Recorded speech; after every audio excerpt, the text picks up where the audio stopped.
For months, the Iran war has been seen as a global crisis. Oil prices surged, shipping routes were disrupted, and markets feared a major economic shock. But while much of the world has been worrying about the consequences, one country has quietly emerged as perhaps the biggest winner in the conflict: the United States itself. In fact, amid the Iran crisis, the US has officially become the world's largest oil exporter, overtaking both Saudi Arabia and Russia.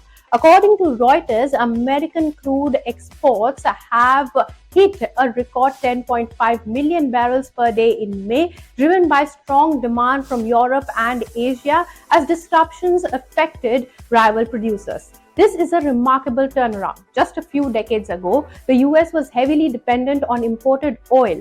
The 1973 Arab oil embargo exposed America's vulnerability to Middle Eastern energy supplies. But the shale revolution changed everything. Massive investments in shale drilling transformed the US into the world's biggest producer of oil and natural gas.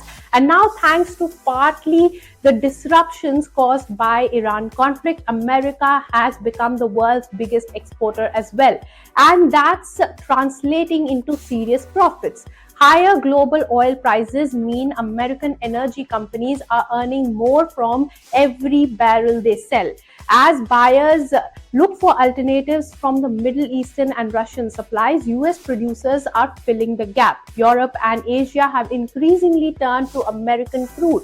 But here's the catch: not everyone in America is celebrating. Because while oil companies are making more and more money, American consumers are paying the price. The annual inflation rate in the United States rose to 4.2% in May 2026, marking its highest level since April 2023 from 3.8% in April. Gasoline prices soared 40.5% after a 28.4% gain. Higher crude oil prices eventually feed into gasoline, transport, and logistic costs. When fuel becomes more expensive, businesses often pass those costs on to the consumers. That means everything from groceries to airline tickets can become more expensive. In other words, the same oil prices surge that is boosting energy company profits is also creating inflationary pressure across the economy. Now let's talk about the war itself. Over the last 24 hours, the situation has taken a dramatic turn.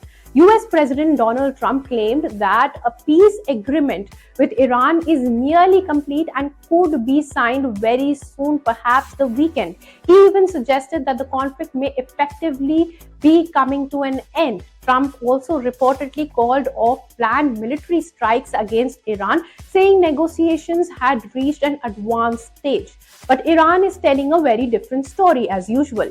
Iranian officials have publicly rejected Trump's claim that a final agreement has been reached. Tehran says that discussions are continuing. Much of the draft has been prepared, but key issues remain unresolved and no final discussion or decision has been made. So, where is the world now at? The United States is benefiting from the conflict economically through record oil exports. American energy companies are enjoying higher revenues, but rising energy prices are also fueling inflation at home. And diplomatically, while Trump's peace deal is coming around the corner, according to him, Iran says that the deal is not done yet, which means that the world could just be days away from a historic breakthrough or another escalation in the conflict that has already reshaped global energy markets.